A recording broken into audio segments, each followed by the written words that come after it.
Welcome in, everybody. This is Sports Wagering University. I'm Kyle Hunter. This is Nick Hub here with us today. We're going to talk about the West Coast Conference, Gonzaga, and everybody else. Nick, how you doing today? Good, Kyle. Thanks for having me on here. It'll be a short conversation, I think, but we got to touch base on every conference here. So excited to get into it. Sure, yeah. We're going to have some ones that are a little bit more exciting than this one. So check around there on the Sports Wagering U YouTube, and you'll see plenty of previews. Nick and I are doing another one right after this. So quick plug for that. Let's talk here about the WCC. Gonzaga loses to St. Mary's. Frankly, I was a little surprised that they lost that game. St. Mary's is a really well-coached team. They have a great home court advantage, but I wouldn't think that lightning will strike twice with St. Mary's winning again. And Nick, my other concern about St. Mary's, looking at the prices here, St. Mary's is plus 500 or so just about everywhere. I don't think that price is nearly good enough, especially from a future standpoint, because they're going to be a big underdog if they play Gonzaga again. Do you agree that St. Mary's, that's a tough price for them? Yeah, you're better off just doing a money line rollover, right? Definitely. If you think somebody can upset Gonzaga, which I'm not seeing it. I mean, you have Santa Clara, San Francisco right behind that, BYU. I mean, they're efficient teams, but not nearly as efficient as Gonzaga and as Gonzaga is. They won 18 titles since 1999. Gonzaga did, and the only other two teams to win in that time frame is St. Mary's and San Diego. Now, San Diego hasn't won one recently, but St. Mary's has won 3, and San Diego's won 2 since 1999. But this is a new year. Gonzaga is the cream of the crop, and it'll be interesting to see if anybody can compete with them. I don't see St. Mary's beating them twice. I think Gonzaga is going to come to play if they meet them again. Yeah, I agree with you. And if you look at this bracket here, first I'll try to pull this up. Well, it looks like I've got shot quality data here. This is Gonzaga, clearly the best team, obviously. When you look at shot quality, really good work there from Simon as well at shot quality. So shout out to him. We appreciate him coming on the Sports Wagering U live class. Check out shot quality and shot quality bets there. But Gonzaga, clearly the best team. Nobody really very close. In fact, St. Mary's was 12-3 in the conference, but shot quality believes they should have been 9-6. So it looks like shot quality is not buying St. Mary's. In fact, due for some regression. That minus 20 there means that they've been very fortunate throughout the course of the season. This is a St. Mary's team that shoots the ball well, pretty good defensively. They want to play slowly. I don't think they'll be able to beat Gonzaga again. But if you look at the rest of the bracket, Nick, you've got at the top of the bracket against Gonzaga, you would have San Francisco or BYU. Both of those teams are pretty good teams. BYU didn't exactly finish the season strongly. San Francisco, a team that I think is a tricky matchup, but I don't want to bet San Francisco when they have to go against BYU and Gonzaga. I mean, that's a really rough path. And then they'd have to play against the winner at the bottom of the bracket. The money line rollover would be better for BYU or San Francisco if you like those teams. Nick, I looked at the prices here. Minus 375, the lowest price I see on Gonzaga. I have seen worse bets than that. Now, I'm not one to lay minus 375. I don't think you are either, No. At least not on a regular basis. Do you see any underdog team that you might be able to take like a money line rollover on here? Well, you have the bracket pulled up here. What does Santa Clara bracket look like? They're in the St. Mary's bracket there. They would be the only team that can maybe score with Gonzaga, but the problem with Santa Clara is their defense is not efficient at all.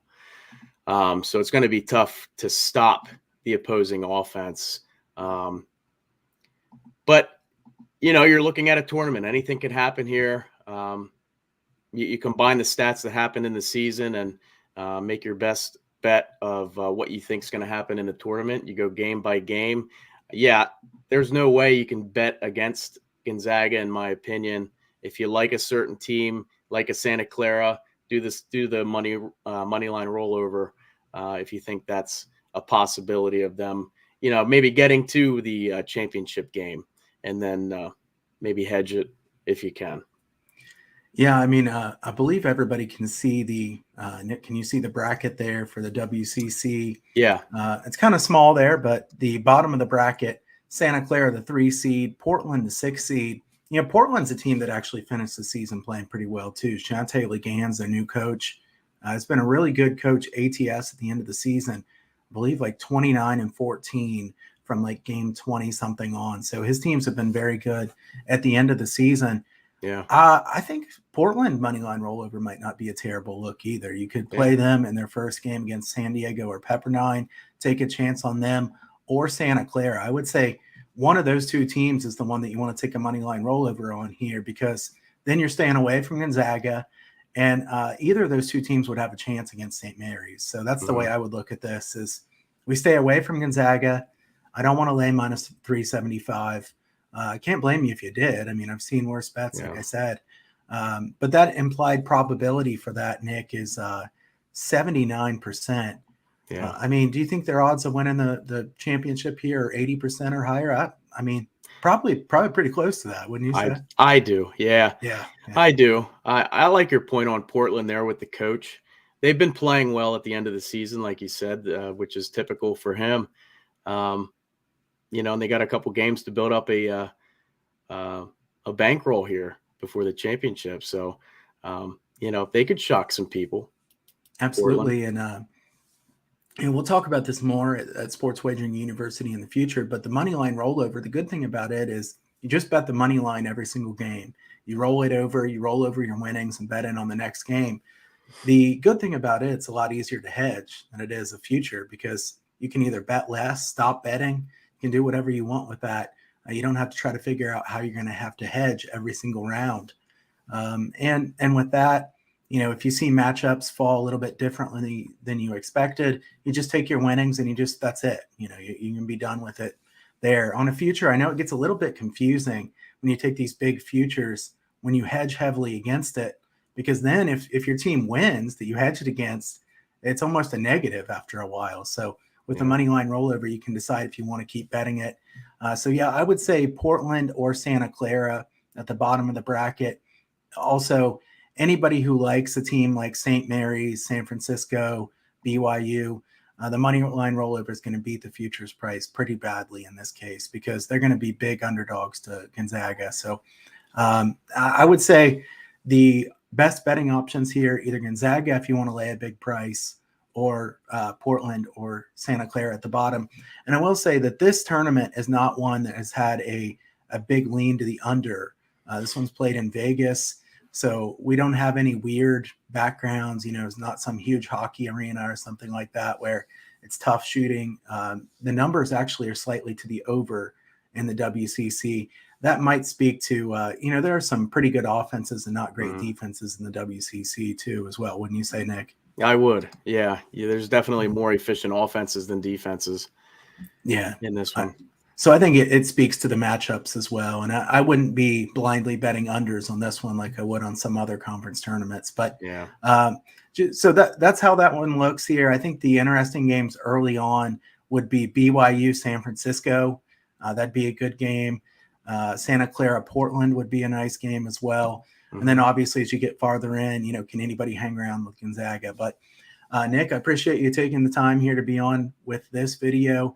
Everybody check out everything that's going on at Sports Wagering University at sportswageringu.com. We've got some classes up over there for college basketball, some beginner classes as well on the sports betting marketplace, fundamentals of sports betting.